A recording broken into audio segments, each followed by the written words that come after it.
Oh, where did it go wrong? So, years ago, with the success of BioShock 1 and 2, they were going to make a live action movie. And I'm sure a lot of you know this, but it fell through early on, way in pre production, and nothing came of it, which sucks.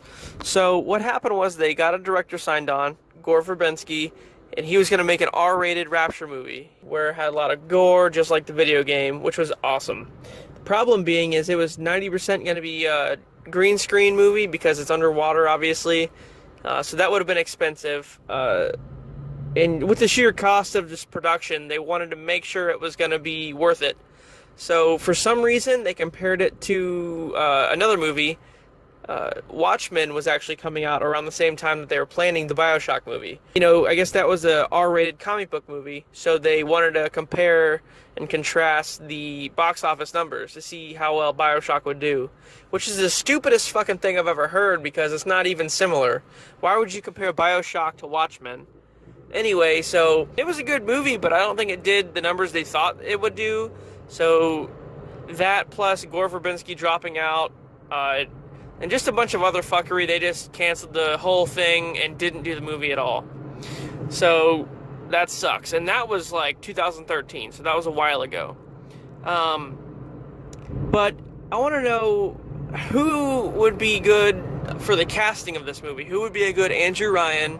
Who would be a good Atlas or Frank Fontaine? Who would be Tenenbaum? Jack Ryan? Here's a brief little summary of my character casting for BioShock the movie.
Now, I don't know if you've seen it or not, but I did do a trailer for my own BioShock movie that I made, which is obviously called BioShock, and you can see that on my channel.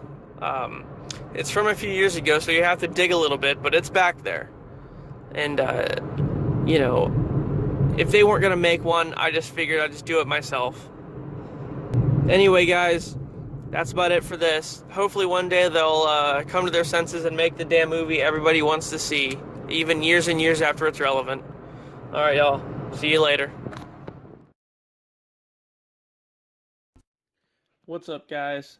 Tim Burton's Batman films are iconic and considered a part of cinema history. Easy-made cult classics, without a doubt. Burton's dark and twisted style definitely made The Dark Knight stand out in a way no one else could. And to many of us 90s kids, Michael Keaton will always be our Batman. It's just really sad that they couldn't keep him in the role, and then it became a different guy each film. Batman and Batman Returns are all we got as Keaton fans. But what if I told you there was almost a third? That Tim Burton almost kept going with the series. What would it be like if Tim Burton's Batman continued?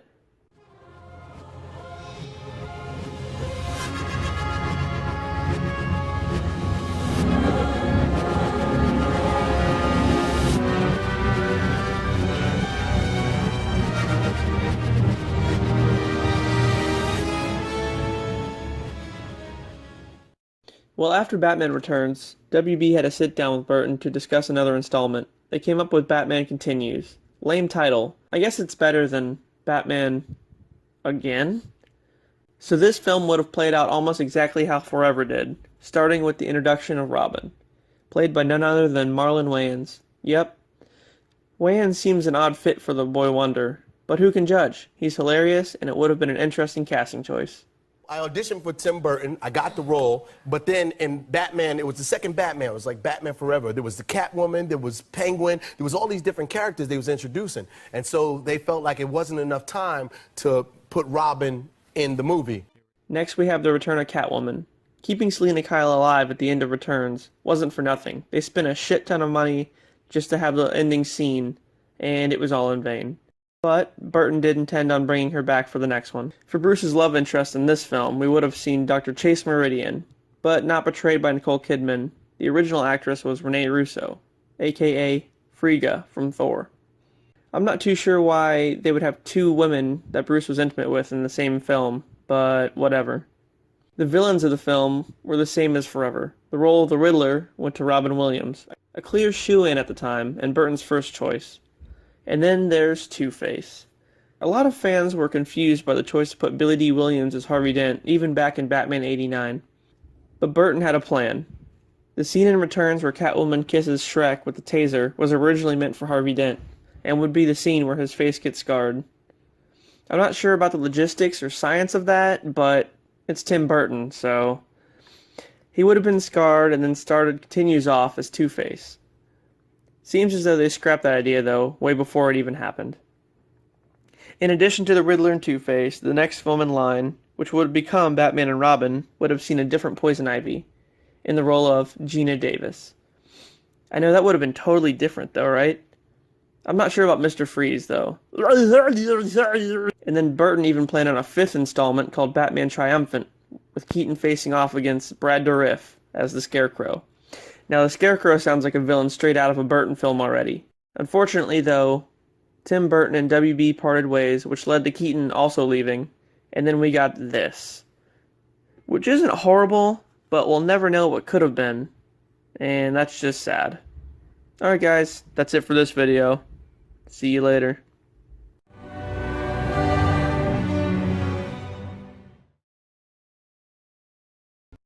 Well, hello there! Friday the 13th was set to have a new film back in 2017, complete with a revamped origin and retconning this train wreck of the 2009 movie. Jason has been tied up in legal trouble ever since, though, even way back when the game came out. He's been caught up in fuckery for quite a while, so a new film was just not even a thought. But then this happened. Luckily, we weren't getting a Sean S. Cunningham version anymore. I mean, he's the one that originally started the franchise. But he sold Friday to New Line way back in the day, and he didn't even give two shits about the franchise. He only ever watched the first two, so that's fucked up in itself. When he gave the helm over to Adam Marcus for Jason Goes to Hell, he wanted it to be a completely different film, ignoring the past 7 of them or so. He told Adam to ditch the hockey mask completely, calling it stupid.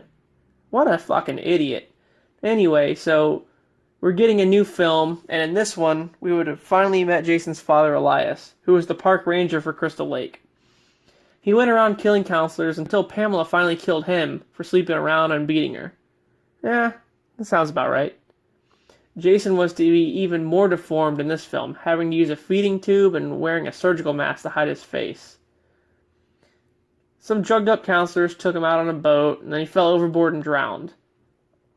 But the timeline's a little bit off, because he was, like, a lot older than the original one. He was, like, a teenager when this happened. One of the kids even had a camera and actually filmed the whole thing. 3 years after, Pamela discovers the tape and goes on a murder rampage until she is decapitated by one of the counselors.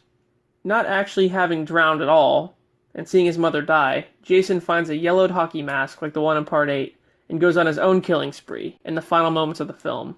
In the final battle, Jason kills the main protagonist, which is a fake-out because the real main character is her sister. I don't really know the names. And then she escapes Jason and survives. And the movie's over. Instead of anything climactic happening, Jason just retreats into the woods and then that's it. There's some new elements to the story for sure, but ultimately, I don't know. I mean, I'm not really feeling the ending at all. It could have been a lot better, but we'll never know because it'll never get made. Who knows if it would have been great or not. Alright guys, that's it. See ya.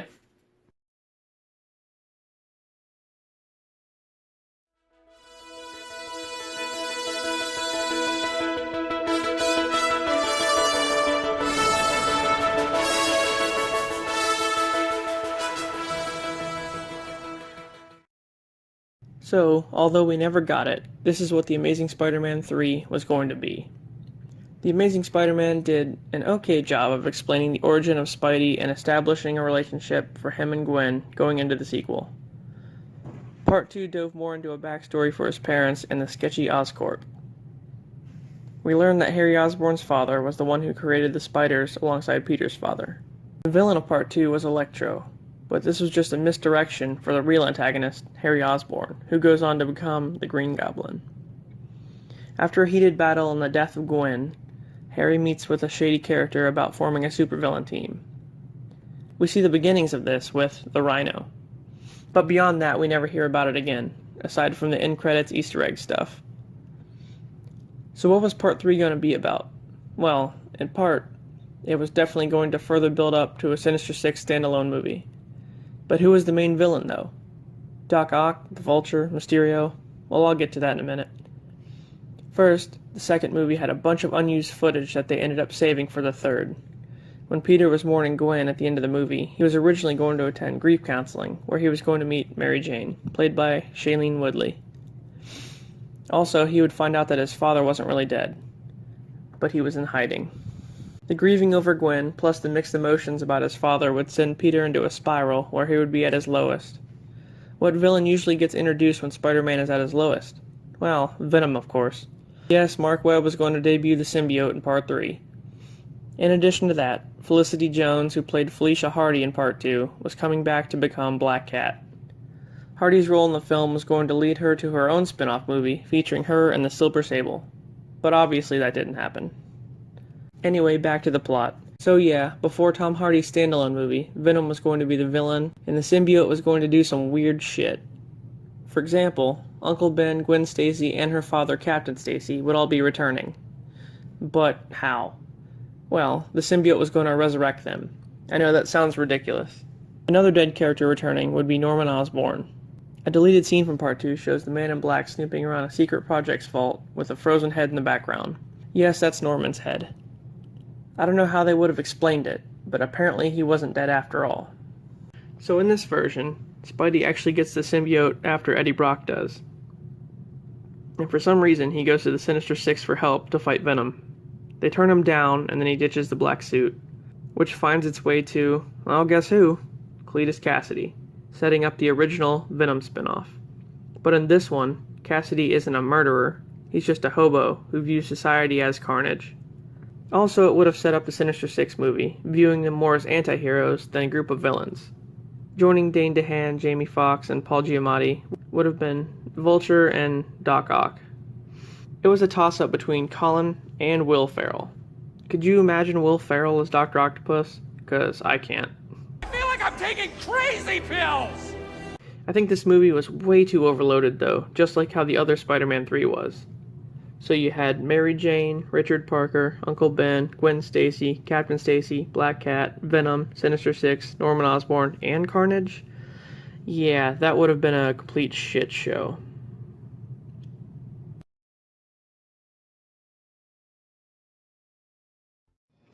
What's going on, guys? Today I'm going to tell you about a movie that almost was. The clash of two horror icons. No, I'm not talking about Freddy vs. Jason. I'm not talking about Sadako vs. Kayako. I'm talking, of course, about Michael Myers vs. Pinhead. Yeah, it really almost happened. Check it out. So around 2002, Dimension Films was throwing around the idea of a crossover between two of its most successful properties, Hellraiser and Halloween. They were predicting that New Line's Freddy vs. Jason would bomb in the theaters and thought that their movie would be superior. The film would have Hellraiser's Clive Barker write the script and Halloween's own John Carpenter direct. The film would have worked in the way that Michael Myers was viewed as being somewhat supernatural and being tied to the cult of Thorn, because he seemed to be unkillable. This could date back to the opening of the original film, where he kills his sister. Maybe Pinhead somehow took Michael's soul as a child, and he became possessed. That would explain his behavior throughout the series. In the crossover, maybe we could have seen Michael get pulled into hell to answer to Pinhead and the rest of the Cenobites, ultimately ending in an all-out brawl. But, alas, we'll never know. Doug Bradley, the actor who played Pinhead, states that the Akkad brothers, who had control of the Halloween rights around that time, had no intention of crossing the shape into any other franchise. So, it never came to be. Alright guys, au revoir.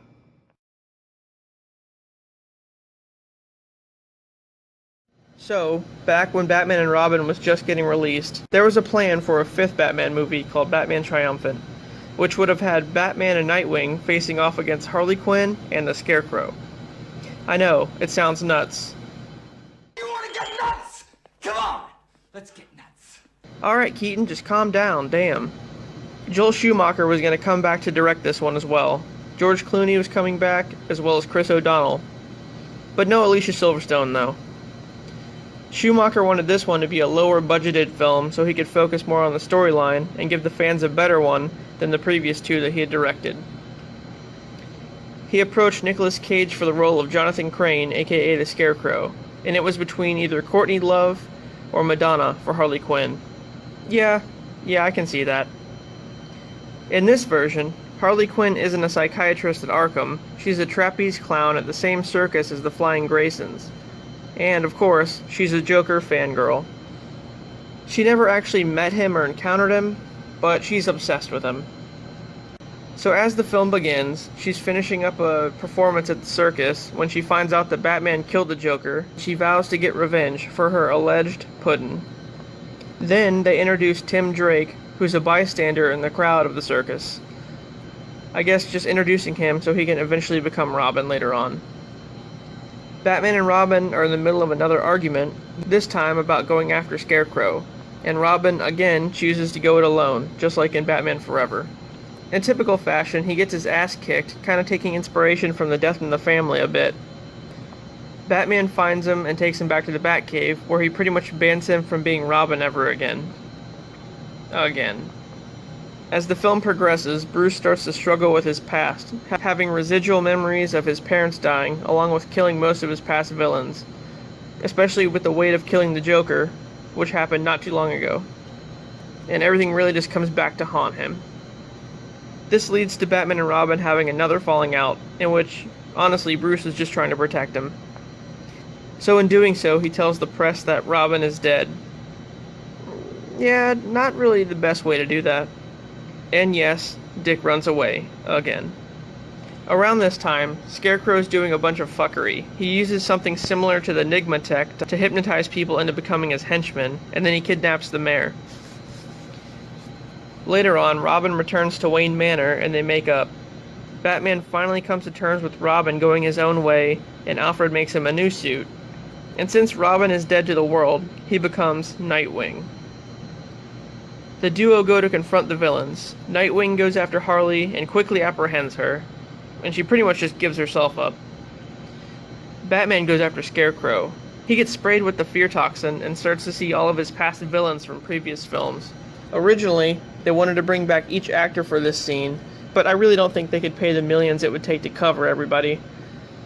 Mid-fight, Scarecrow gets dosed with his own toxin and thinks that he's getting mauled by crows, and that his body starts to turn into straw. He eventually walks backwards off a building and falls to his death, right through the roof of Arkham. Then you find out that the real reason Harley was so obsessed with the Joker is not because she's in love with him, but because the Joker is her father. Yep, that's what I said.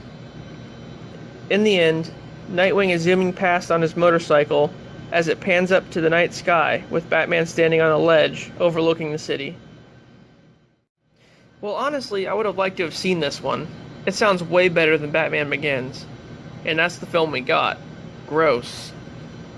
Oh, and Nicolas Cage is the Scarecrow? I mean, can you imagine? Alright, guys.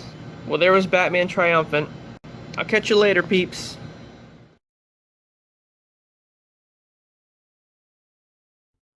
So once upon a time, there was going to be a third Mortal Kombat film called Mortal Kombat Devastation, which would pick up right after the events of Annihilation. The film would see Robin Shou returning as Liu Kang, as well as Talisa Soto as Kitana, Sandra Hess as Sonya Blade, and Lynn Red Williams as Jax. Not only that, but Lyndon Ashby, the original Johnny Cage actor, would be returning, even though he was killed off in the last one, and Christopher Lambert would be back as Raiden, which I liked him a lot better as Raiden anyway. So the cast would have been pretty legit. The plot, though, is pretty unclear. Lyndon Ashby did, however, say in an interview that he read the script and that it was really good. But, unfortunately, we'll just never know. The film was set to start filming in the early 2000s in New Orleans, but Hurricane Katrina wiped out any chance of that happening. At least, that's what's going around the internet. A deleted scene of Annihilation showed Shinnok seeking out Quan Chi in the Netherrealm and telling him that all is going according to plan, despite the fact that he had just turned into a Rubik's Cube. Ultimately, though, the scene was scrapped and lost somewhere in time. And then, years later, we got this. So there you have it. At one point, there was definitely going to be a third Mortal Kombat film, but thanks to reasons beyond our control, it never came to be. This new one will do the game some justice, at least. Alright guys, see ya later.